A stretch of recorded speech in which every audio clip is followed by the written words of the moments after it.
Cordial y afectuoso saludo a quienes se conectan con la señal de televisión de CTV Barranquilla y su programa El Termómetro. Como siempre, es un verdadero placer estar con ustedes para analizar los grandes temas de la actualidad informativa local, regional, nacional e internacional. Saludamos a los internautas que se conectan con nosotros a través de las diferentes plataformas digitales y redes sociales por medio de las cuales podemos estar en contacto, principalmente a quienes nos ven a través de Roku en los Estados Unidos, Canadá y el resto del mundo. La atención de la opinión pública global sigue concentrándose sobre Venezuela. Hoy el Tribunal Supremo de Justicia de la República Bolivariana de Venezuela certificó el triunfo de Nicolás Maduro.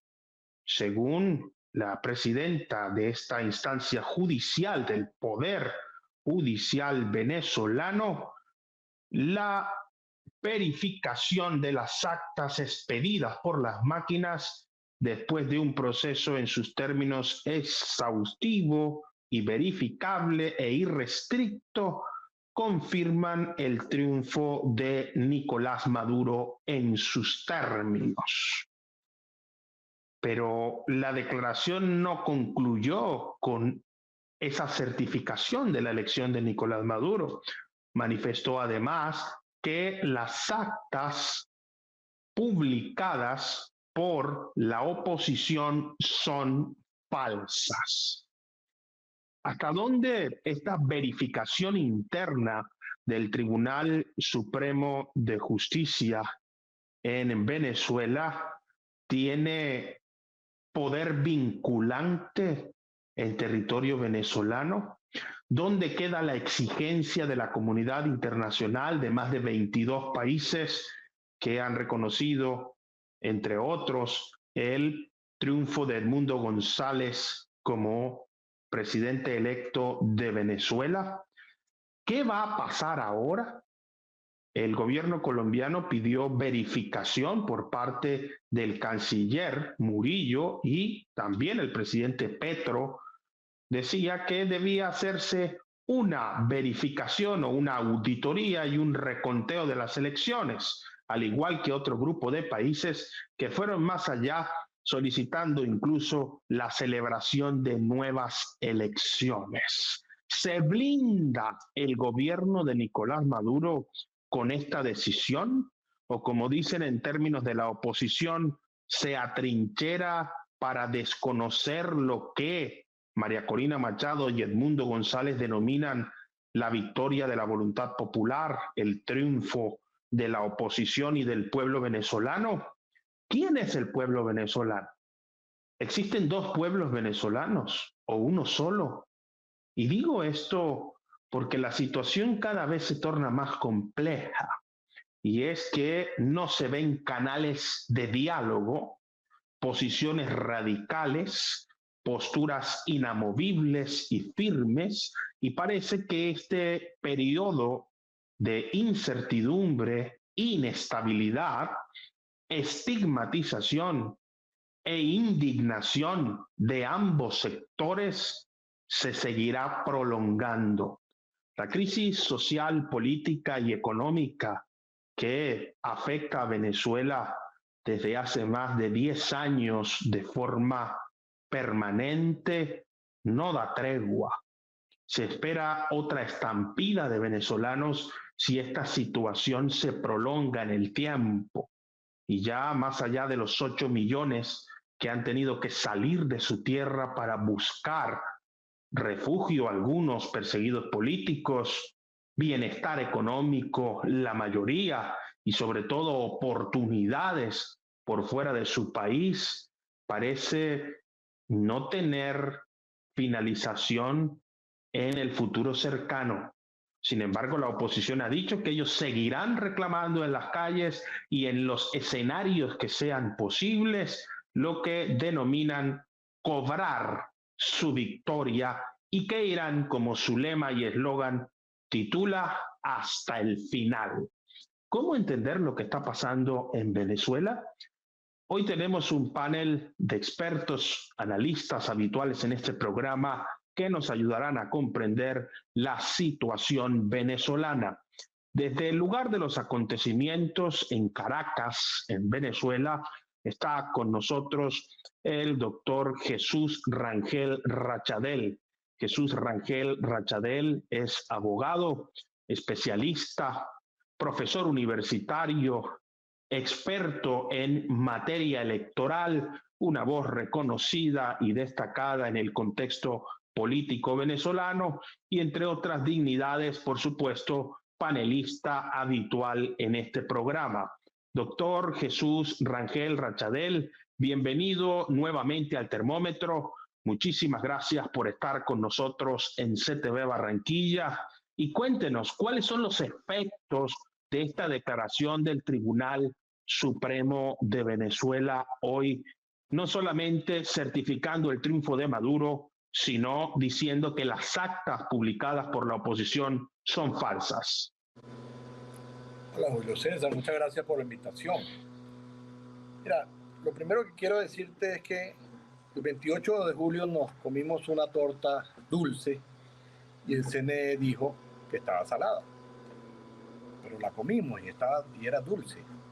Y ahora el Tribunal Supremo de Justicia nos dice que la torta es salada. Con esto lo que quiero expresarles es que la realidad no se cambia porque haya una declaración de un organismo, de una institución, de una instancia del país que, aparte que esté cooptada por el chavismo, eso ya lo sabíamos hace mucho tiempo, sino que mienten descaradamente. Un detalle técnico para tus oyentes es que los procedimientos son reserva legal. Los procedimientos, si usted va a hacer un juicio, las constituciones de casi todos los países le dicen que solo por ley se podrá establecer un procedimiento. El Tribunal Supremo de Justicia dictó un procedimiento, hizo un procedimiento que nadie conoce. Vieron que era un recurso contencioso electoral que nadie leyó. Hace un peritaje que nadie le pidió. No cumple con el proceso previsto, que es llamar a los interesados, porque no es lo mismo decirle fulano, candidato, preséntese aquí y traiga sus actas, a decir hágase parte del proceso. Eso implica que tiene derecho a argumentar, que tiene derecho a presentar pruebas, que tiene derecho a una audiencia de informes. Aquí no hubo audiencia de informes. Todos los procedimientos del Tribunal Supremo de Justicia establecen una instancia en que las partes van a exponer ante el juez. No, aquí simplemente el Tribunal Supremo de Justicia procedió a informarle al país que ellos estaban de acuerdo con la decisión del Consejo Nacional Electoral. A todas estas, las actas que debieron haber sido hechas públicas por el Consejo Nacional Electoral, no aparecen por ningún lado. Y lo que dice el Tribunal Supremo de Justicia es: las actas públicas, las actas del CNE son válidas. Pero ¿cuáles actas si nadie las ha visto? Además de eso, como tú mismo recordaste, las actas de la oposición que publicó dice que son falsas. ¿Cómo sabe el Tribunal Supremo que son falsas si no comparó, si nadie comparó, bueno, aparte de sus peritos pagados por ellos mismos, que las actas son diferentes? ¿Cómo sabemos que son diferentes? Que me digan que un acta es falsa.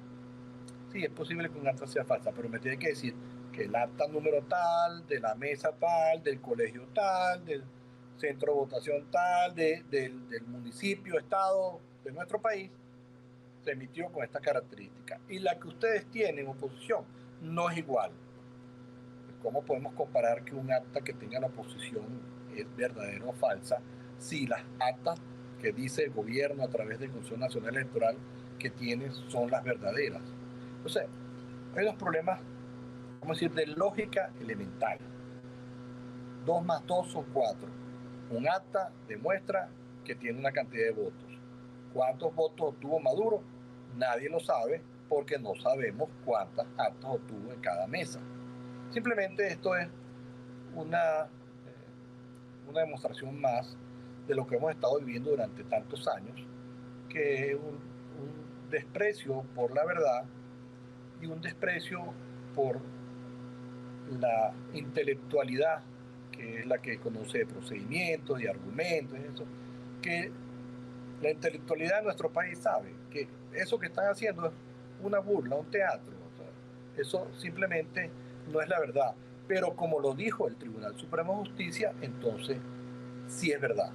Entonces, ellos están apoyando su legitimidad en que el organismo tiene una credibilidad, o debería tenerla, y que esa institucionalidad, que es la institucionalidad de ellos, es la que demuestra que ellos también tienen razón. Vamos a decir que esto es lo que ha pasado. A mí siempre me preocupa más el futuro. El futuro es que 80% actualmente del país sabe que no ganó Nicolás Maduro. Entonces, ¿qué hacer con ese 80% del país? Es lo que estamos esperando que diga la oposición. Y en todo caso, en los organismos públicos hay mucho de ese 80%. Yo me imagino que tendremos constantemente unas demostraciones de que lo que está haciendo el gobierno es falso. Pero bueno, vamos a dejarlo hasta aquí y esperar a qué más nos dicen tus entrevistados. En medio de esta declaración del Tribunal Supremo de Justicia de Venezuela, las reacciones no se hicieron esperar. El primero que trinó en su red social X, como ya es característico en los líderes globales, que están utilizando mucho las redes sociales para emitir su opinión, ya no tanto como jefes de Estado, sino como candidatos. Parece que se confunde el candidato del jefe de Estado porque es el mismo comportamiento y olvidan que son jefes de Estado y que hay unos protocolos y unos canales oficiales. Sin embargo, ya las redes sociales parece que tienen el tinte de ser canal oficial. Y lo que ha dicho el presidente de Chile, Gabriel Boric, voy a leer textualmente su trino, dice: hoy el TSJ, Tribunal Supremo de Justicia de Venezuela, termina de consolidar el fraude. El régimen de Maduro obviamente acoge con entusiasmo su sentencia, que estará, escuchen bien, signada por la infamia. Más allá de esta fuerte declaración, el presidente de Chile dio una declaración más radical todavía. Dice: no hay duda que estamos frente a una dictadura que falsea elecciones, reprime al que piensa distinto y es indiferente ante el exilio más grande del mundo, solo comparable con el de Siria, producto de una guerra. Parece que cada vez más Venezuela se va a quedar un poco aislada frente a los líderes regionales.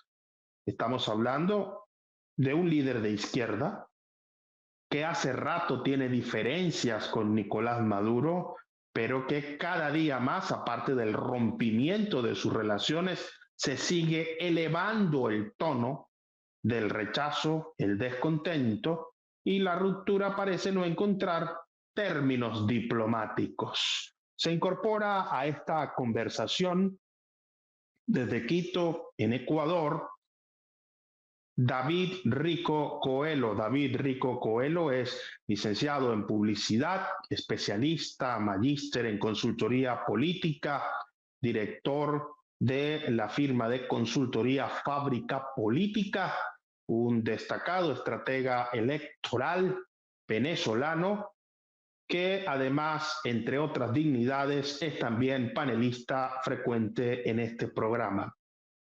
David Rico Coelho, ¿cuál será el efecto político de esta declaración, no solamente desde la oposición, que por supuesto la va a rechazar?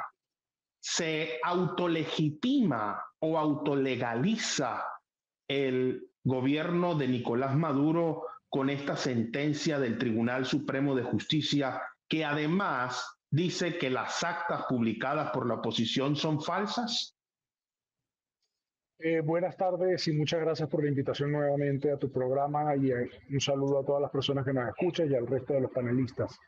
Bueno, mira, esto es una decisión que ya se esperaba que el régimen de Nicolás Maduro utilizara las instituciones en su poder para legalizar su fraude o intentar legalizar su fraude, al menos utilizando al Tribunal Supremo de Justicia, saltándose la Constitución, que expresamente dice que el ente encargado de las elecciones es del CNE. Pero esta legitimación de un Tribunal Supremo de Justicia que forma parte vinculante del partido de gobierno, del Partido Socialista Unido de Venezuela, lo único que demuestra es que no existe libertad en Venezuela, de que no existe autonomía, de que no existe separación de poderes y de que absolutamente todas las instituciones del Estado están cooptados por el partido de gobierno. Era de esperarse esta decisión y lo que viene es que hay que esperar cuál va a ser la decisión que tome el grupo de negociación que incluye a Brasil, Colombia y México, cuáles van a ser las declaraciones que van a tener los presidentes y cancilleres de estos países en torno a esta declaración del TSJ. Ahora, es evidente que López Obrador había sido uno de los que más había hablado de esperar la decisión del Tribunal Supremo, pero eso no quiere decir necesariamente que vayan a estar de acuerdo con la decisión. Hay que esperar cuál es el rechazo y cómo va a ser el rechazo por parte de la comunidad internacional, pero lo cierto es que aquí simplemente se consuma el fraude desde las instituciones del Estado venezolano. Y no solo se consuma el fraude, sino que también se consuma la coerción a las libertades en Venezuela y se consuma lo que todo el mundo sabe que es la imposición de la dictadura y el resquebrajamiento del imperio de la ley y del Estado de Derecho en Venezuela. Cabe ver cuáles van a ser las acciones políticas y de acción social que va a tomar la oposición en Venezuela para hacer valer su decisión. Obviamente, estamos viviendo una situación de represión brutal como nunca antes se había visto en Latinoamérica, y esto hay que dejarlo claro y que todo el mundo lo sepa, y ya que esto es un medio internacional, debo aprovechar para reafirmar nuevamente que aquí se están cometiendo crímenes propios de libros de historia y de documentales en blanco y negro. Aquellos documentales de los 30 y de los 40, eso es lo que estamos viendo en Venezuela, persecución y represión brutal en contra de la ciudadanía, y cada día se va a hacer aún más grande esa represión cuando el gobierno venezolano, la dictadura venezolana, tenga y necesite afianzar bajo el imperio de la dictadura su posición de fraude cometido el 28 de julio. Una posición de fraude que viene permanentemente denunciando la oposición. ¿Qué va a pasar ahora? Es la pregunta que todo el mundo se hace. ¿Será una autolegitimación y autolegalización, como dicen los sectores de la oposición, este reconocimiento de actas? Para seguir con el lenguaje del presidente de Chile, Gabriel Boric, ¿dónde están las famosas actas? Porque así las denominó, las famosas actas. Venezuela, en su época democrática, popularizó una expresión del fraude que trascendió de sus fronteras cuando se decía que el acta mataba el voto.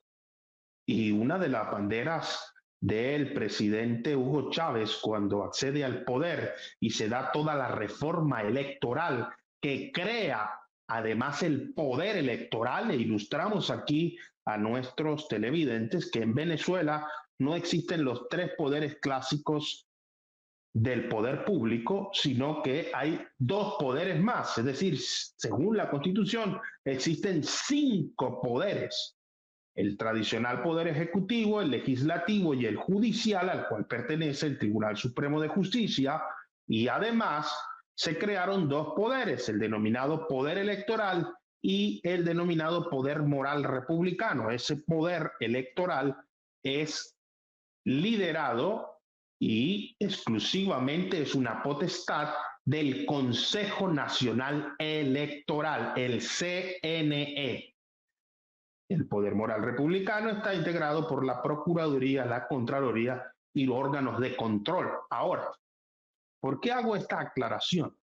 Porque esa denominada acta mata voto que tanto mencionaba Hugo Chávez en el pasado, hoy es la bandera de la oposición. No están las actas, no aparecen los votos. El Tribunal Supremo de Justicia acaba de certificar que la elección y el resultado proferido por el Consejo Nacional Electoral se ajustan a los resultados que emiten las máquinas, pero no aparecen las pruebas.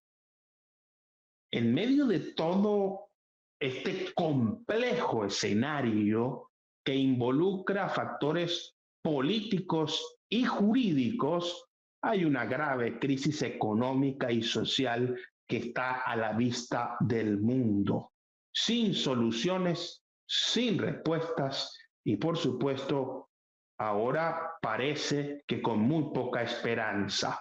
Se incorpora con nosotros en este programa Vicente Ferrer de Pellicer. Vicente Ferrer de Pellicer es abogado, consultor, analista, estratega, experto en Bitcoin, el mundo cripto, las plataformas digitales, también es miembro de la plataforma digital Demos, entre otras actividades empresariales y comerciales, y por supuesto es panelista frecuente en este programa. Doctor Vicente Ferrer de Pellicer, ¿se está autolegitimando y autolegalizando el Tribunal Supremo de Justicia al tiempo que legitima y legaliza al gobierno venezolano, más allá de que estén cooptados los órganos judiciales? Porque aquí hay que ser honestos y decir que yo no conozco país del mundo en el que la justicia sea autónoma plenamente. Miremos las formas como se designan los jueces. Hasta en los Estados Unidos es el presidente quien designa a los magistrados de la Corte Suprema.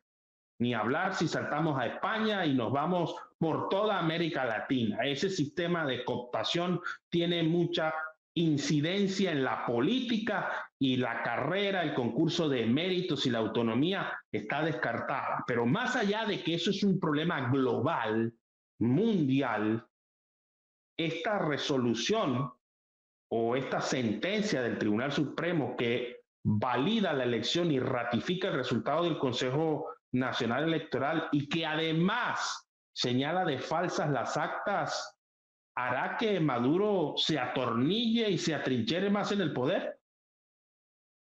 ¿Qué tal, Julio César? Saludos a todos.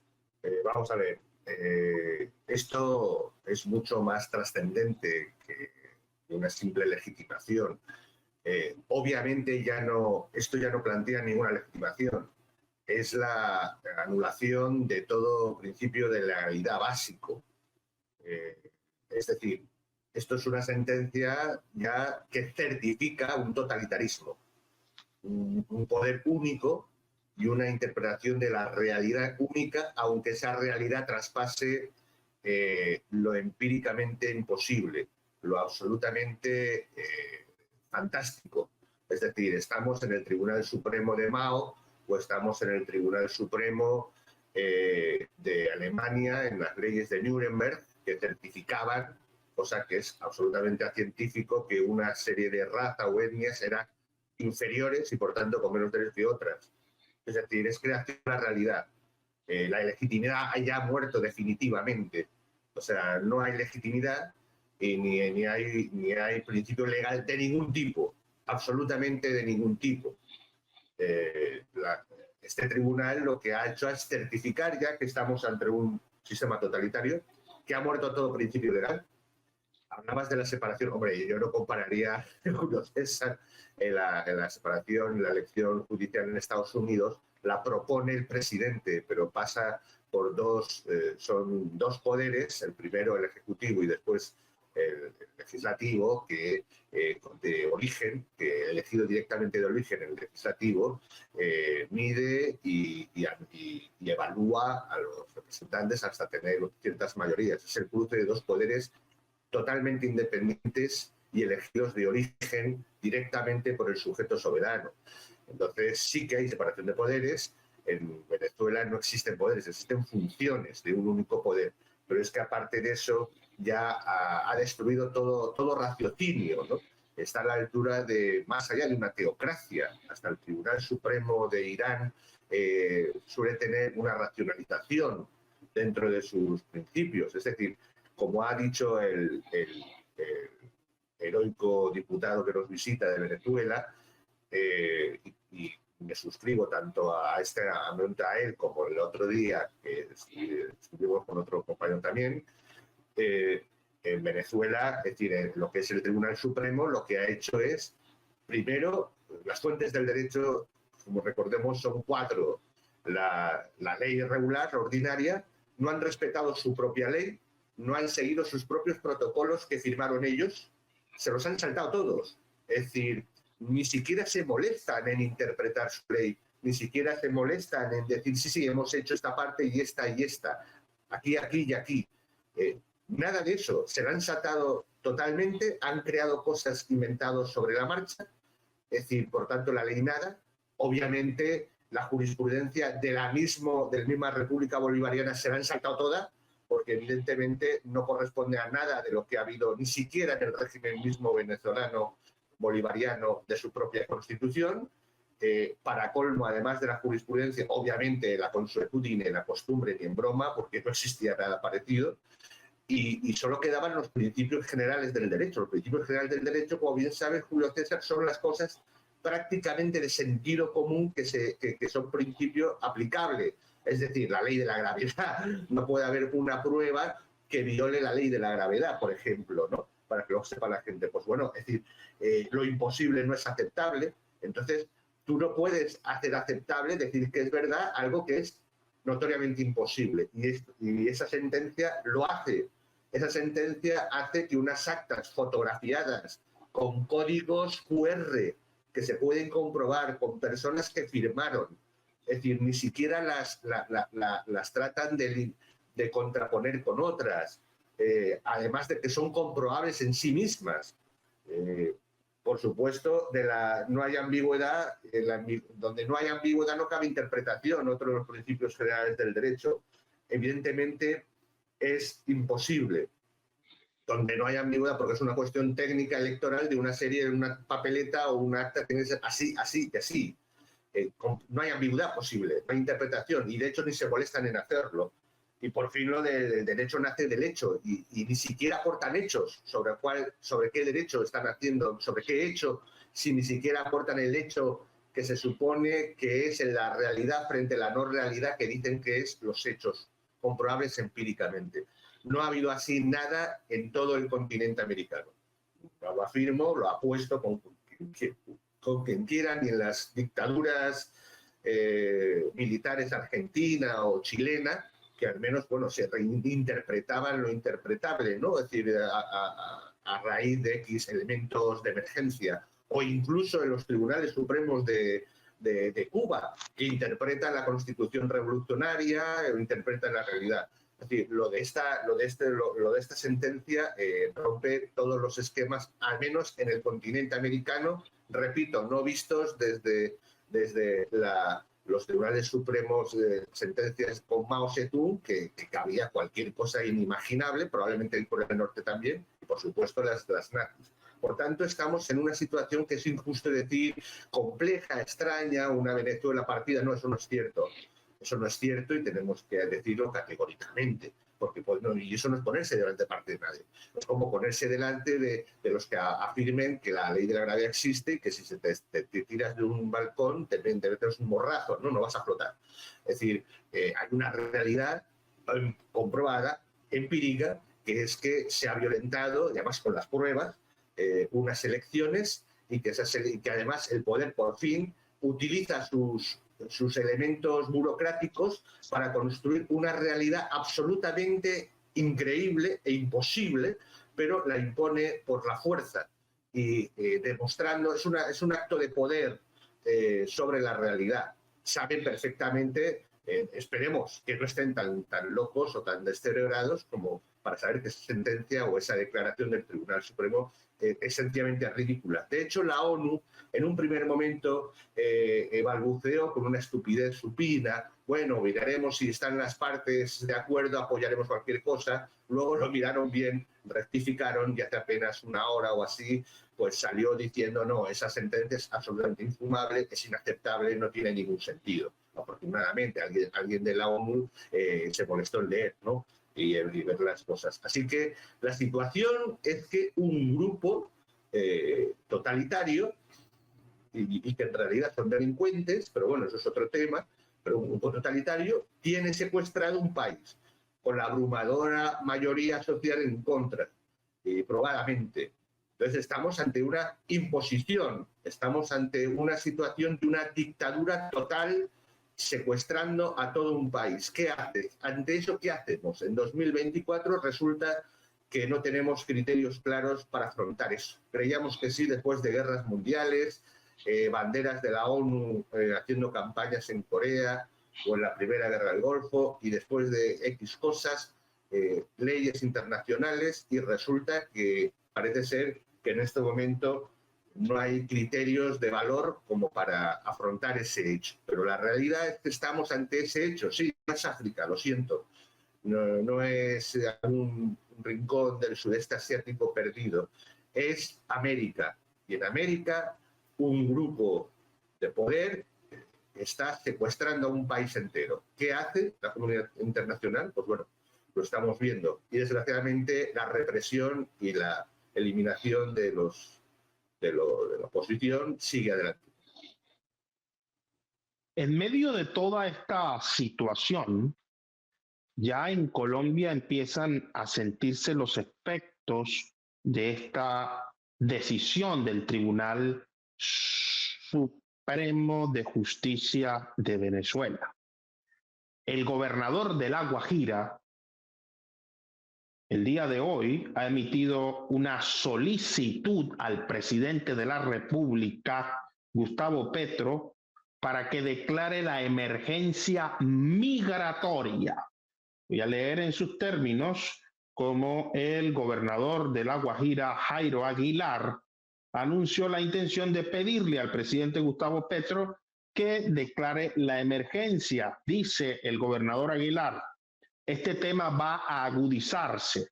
Ya hay respuesta del tribunal, no tengo duda que las condiciones se van a poner más complejas. Es un sistema democrático fallido y eso va a tener repercusiones importantes en el departamento, afirmó el gobernador en su mensaje, anticipando un posible incremento en la migración de ciudadanos venezolanos hacia La Guajira.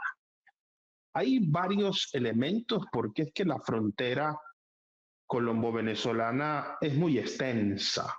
Por supuesto, uno de los puntos más importantes es ese paso por Paraguachón que une al departamento de La Guajira con el estado Zulia, y por supuesto los pasos ya conocidos en Arauca y en Cúcuta que unen a territorio venezolano con territorio colombiano. Declarar una emergencia migratoria, ¿con qué intenciones? ¿Con qué propósito? Porque aquí hay que tener mucho cuidado también con el uso del lenguaje. No debemos los colombianos olvidar que Venezuela recibió más de 5 millones de colombianos y no por asuntos políticos. Sí, la política tiene una incidencia económica. No reciben muchas personas al empresario que llega a invertir de la misma manera al que viene caminando y con dificultades. Pareciera que aquí el asunto no es de origen, sino un tema de discriminación y de exclusión.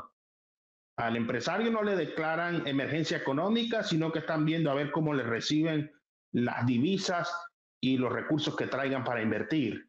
Pero al que viene caminando, entonces no se le trata igual. Hay que tener mucho cuidado con ese doble discurso y Colombia sí tiene que prepararse como se tiene que preparar el mundo entero en caso de que la presión internacional no encuentre una solución para este problema. Pero declarar emergencias por una decisión, veremos qué es lo que va a pasar más adelante y a partir de este momento sube la temperatura en el termómetro.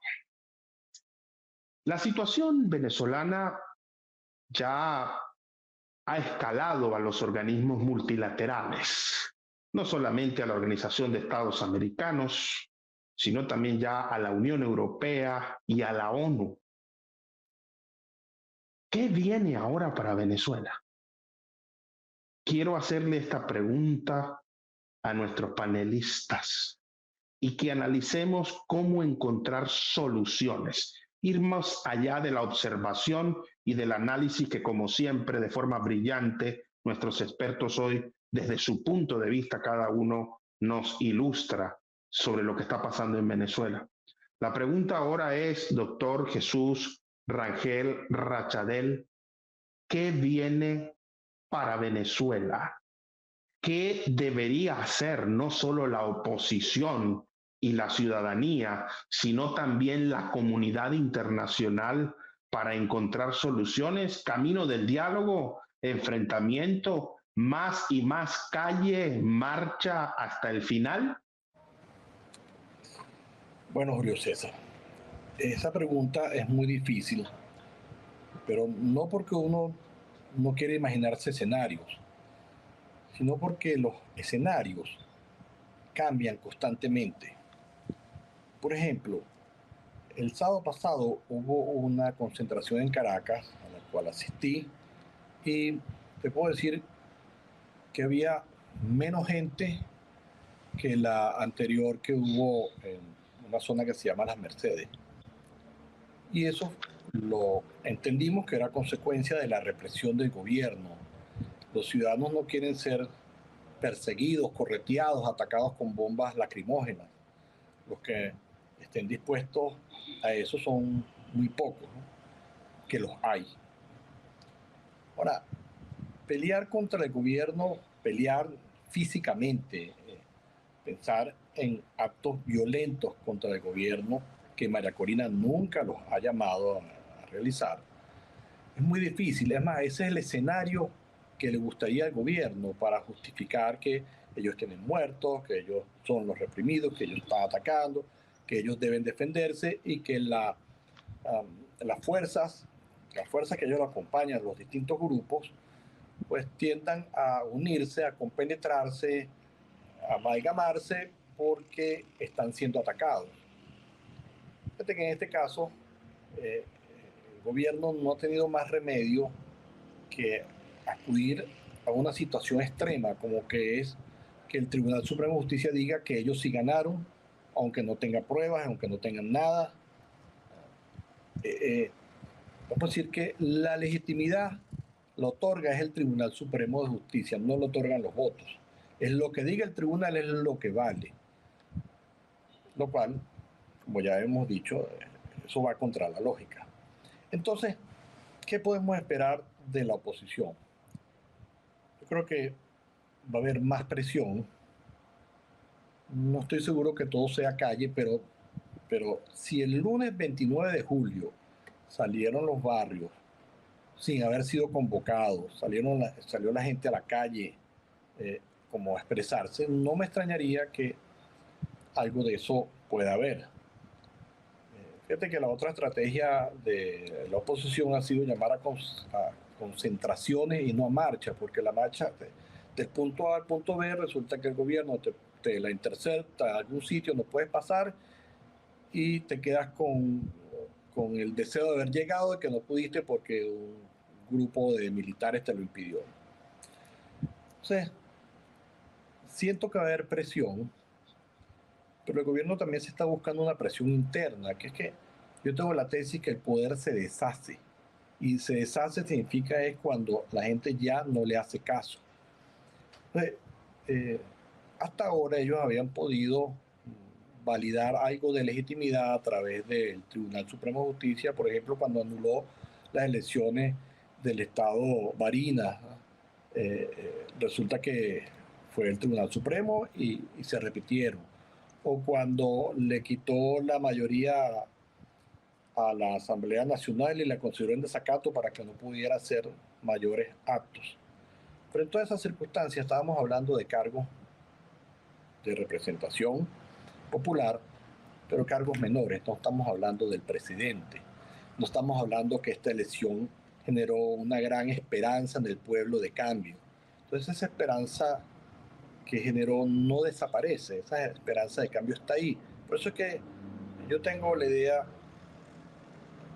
que de alguna manera el gobierno ya agotó todas sus herramientas para tratar de hacerse una legitimidad.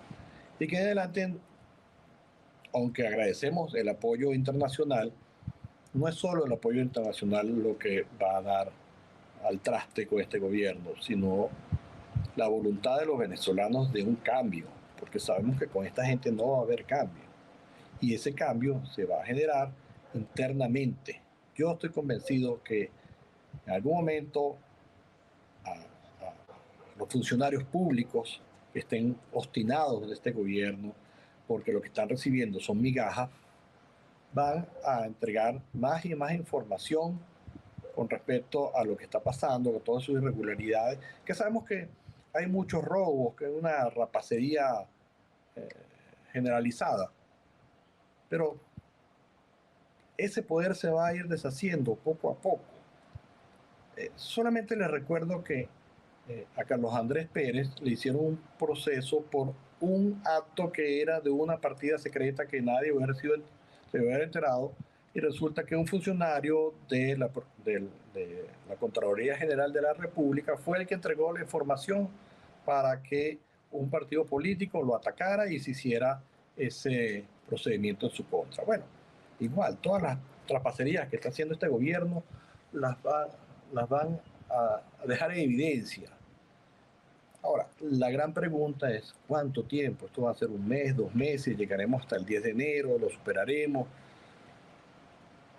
No lo sabemos. No. Los venezolanos somos muy ansiosos. Los venezolanos queremos las soluciones ya porque hemos sufrido mucho. ¿Pero lo tendremos rápido? No lo sé. Pero sé que este proceso no le va a dar al gobierno descanso. Esta gente no duerme. Esta gente quiere destruir a la oposición. Dice que los que quieran postularse de aquí en adelante, no, es que aquí no va a haber más elecciones. Nadie va a creer en las elecciones organizadas por el Consejo Nacional Electoral, porque simplemente el día que va a dar los resultados se aparece con una hoja en blanco y dice los resultados son estos porque yo quiero, que fue lo que pasó. Y después uno reclama, el Tribunal Supremo de Justicia va a decir, no, los resultados que dijo el CNE porque él quería, esos son. Así que eso no es democracia. No importa que ellos ofrezcan que no va a haber más candidaturas, sino a los que se sometan, pero es que los que se sometan simplemente son parte de ellos mismos. Van a recibir sus prebendas, van a vivir un poco mejor. Pero señores, aquí todavía somos 17 millones de personas. 17 millones de personas es mucha gente para reprimir. Así que, y si no hay la aceptación del pueblo, el desgaste que va a tener la Fuerza Armada reprimiendo va a ser muy alto. Así que va a tener también su costo. ¿Cómo será? De verdad que lamento no poder decirlo. Pero deseamos que no sea muy costoso en sangre. Esperemos que no, que alguien tenga la suficiente reflexión para evitarle más sufrimiento a este pueblo. Y esa reflexión que nos está haciendo desde Caracas el doctor Jesús Rangel Rachadel, creo que es más que oportuna el deseo de la humanidad, independientemente del color político o de la ideología que se defienda o se tenga o se profese, muertos en las calles no los quiere más nadie. Una vida es un pueblo. Y eso de dividir al pueblo diciendo que algunos son pueblos y otros no lo son, no puede ser una bandera política en ningún lugar del planeta, y mucho menos en Venezuela, que en el siglo XX fue referente global de un modelo democrático.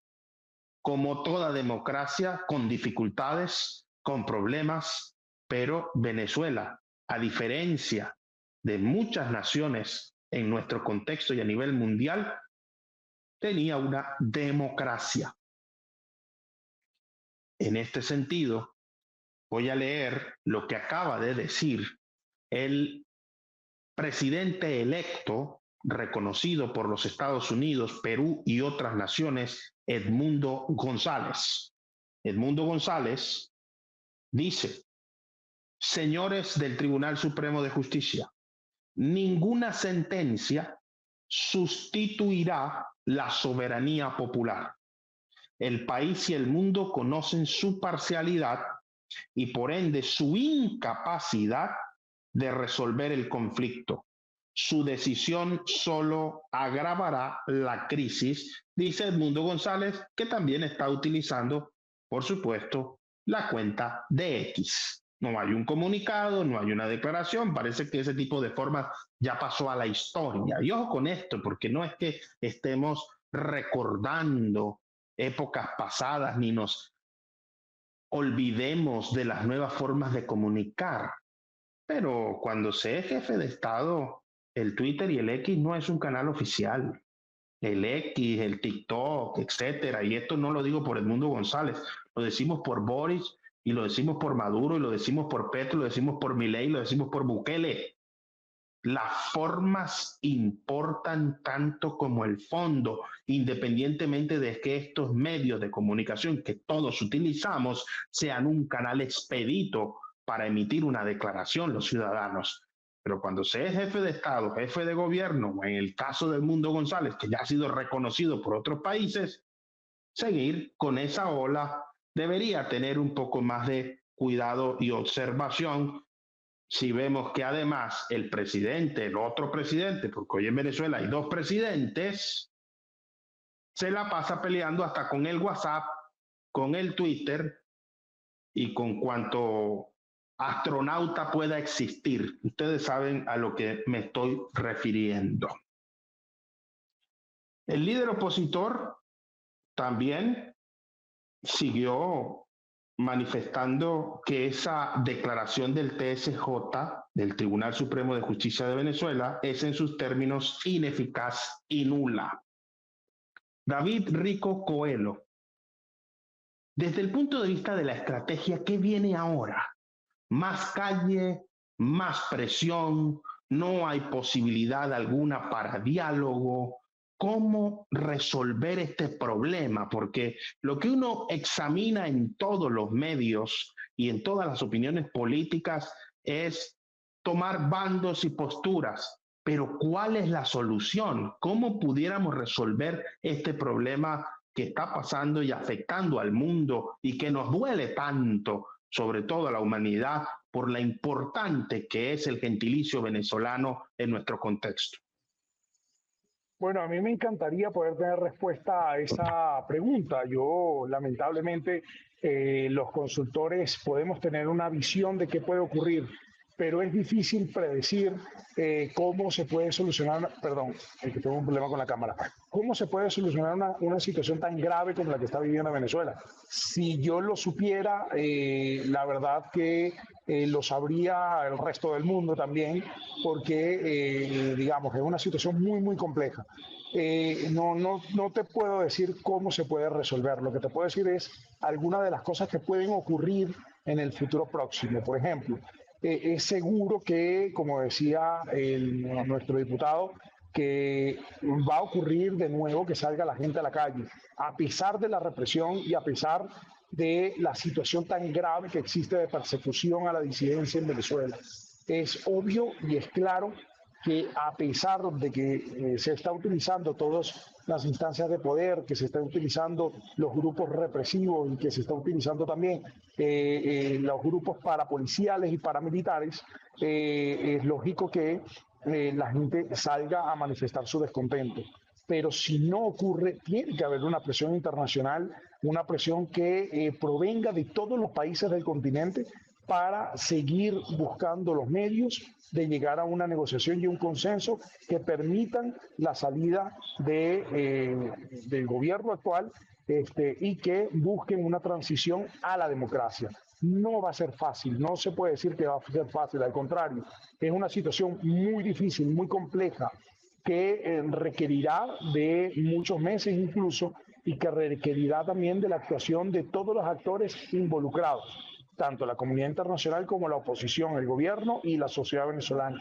Pero no va a ser una situación fácil de resolver, va a ser muy compleja. Aquí lo importante es que se utilicen todos los medios posibles, todos los medios conocidos en negociación, en diálogo, para poder llegar a un acuerdo.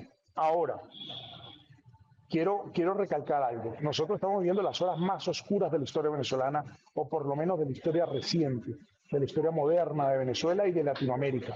En esas horas oscuras también estamos viendo hechos que se parecen o se asemejan a procesos históricos. Y esos procesos históricos, muchos de ellos nos enseñaron que la pasividad es lo peor que puede ocurrir. Que la pasividad al final lo que le da es combustible al dictador para seguir reprimiendo y matando o masacrando a su pueblo. Entonces hay que tener mucha claridad sobre la situación que está ocurriendo en Venezuela. No estamos en una situación normal, no estamos tratando contra una dictadura, más bien una dicta blanda. Esto es un aparato represivo brutal en contra del pueblo venezolano, y toda la comunidad internacional tiene que jugar un rol clave para posicionarse en torno a este tema y generar acciones reales para buscar la transición a la democracia. Pero no puede ser pasivo, no puede ser con comunicados, no puede ser, escribiendo notas de prensa en rechazo o deplorando las acciones del gobierno. Tiene que haber mucha más contundencia por parte de la comunidad internacional. El papel de la comunidad internacional sin duda es esencial, y el papel de la sociedad civil venezolana. Yo creo que este puede ser un término que atenúe un poco la elevada polarización, porque cuando existen divisiones tan profundas, se suelen utilizar adjetivos como apátrida, sin patria, traidor a la patria, que son recurrentes en un discurso de odio, de segmentación y de discriminación, y que no resuelven ningún problema. Pero todos son sociedad civil en Venezuela. Todo ciudadano que pertenezca a algún tipo de entidad e institución que tenga incidencia en el contexto hace parte de la sociedad civil. Ahora, sociedad civil organizada, ese es otro nivel, pertenecer a instituciones, pero la ciudadanía venezolana es todo aquel que ha obtenido la identidad y, por supuesto, el carácter propio de ser ciudadano de un país. Y allí son todos los venezolanos sin exclusión.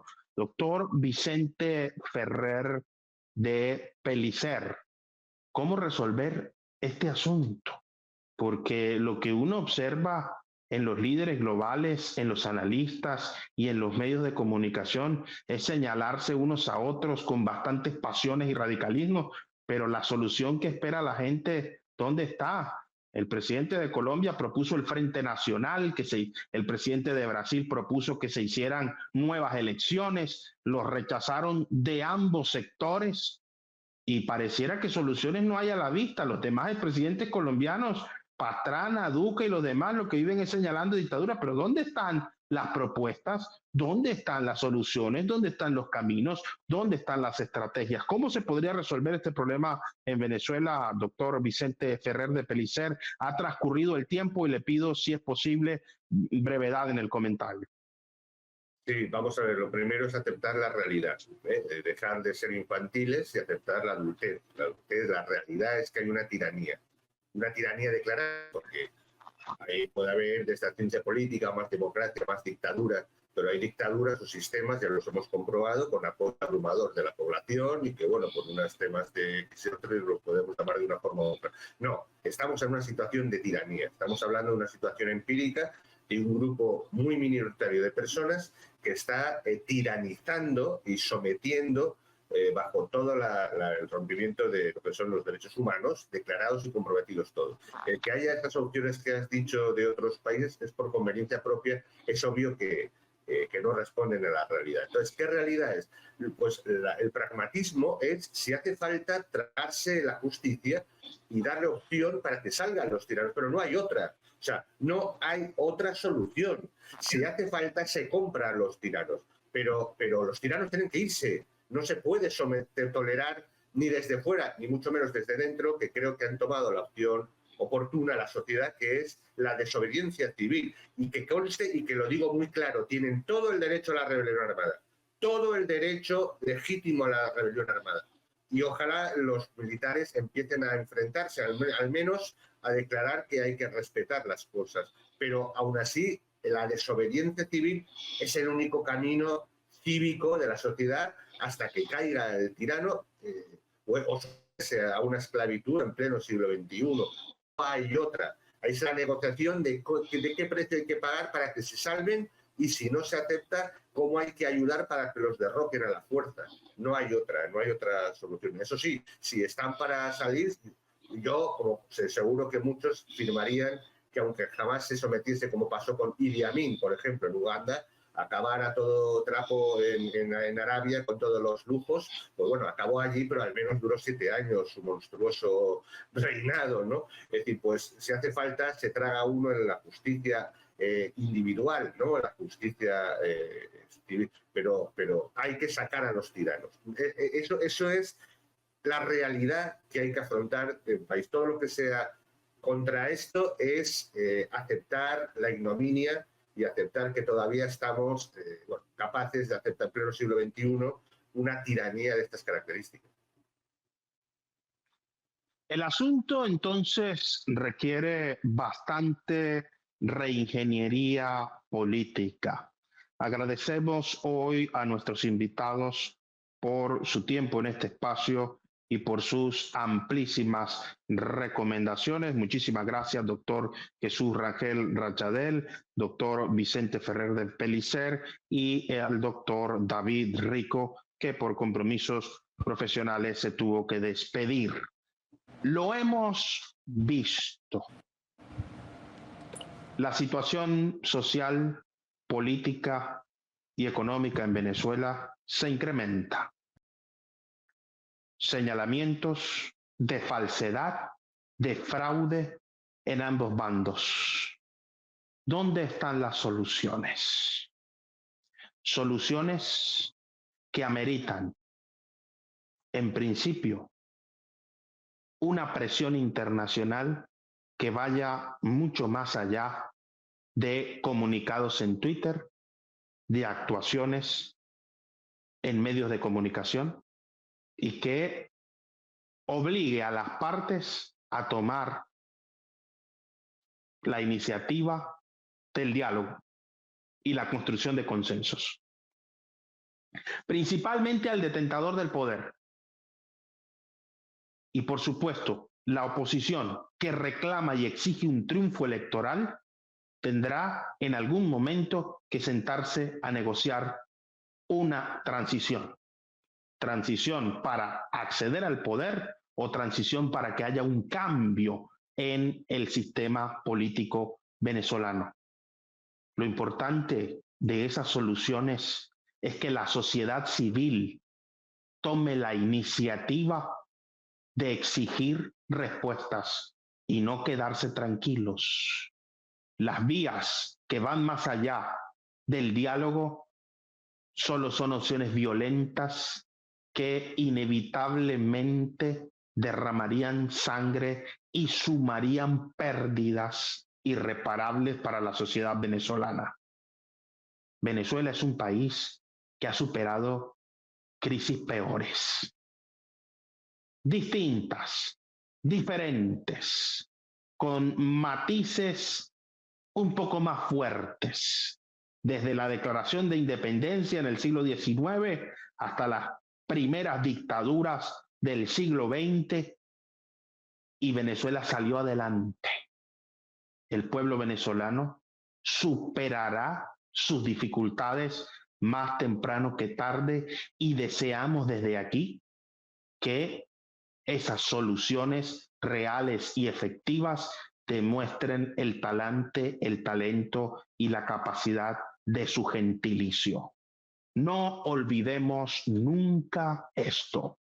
No existe yo sin nosotros. Lo mejor de todos para ti y lo mejor de ti para todos. Muchísimas gracias por estar con nosotros hoy en El Termómetro por CTV Barranquilla. Nos estamos viendo en todas partes.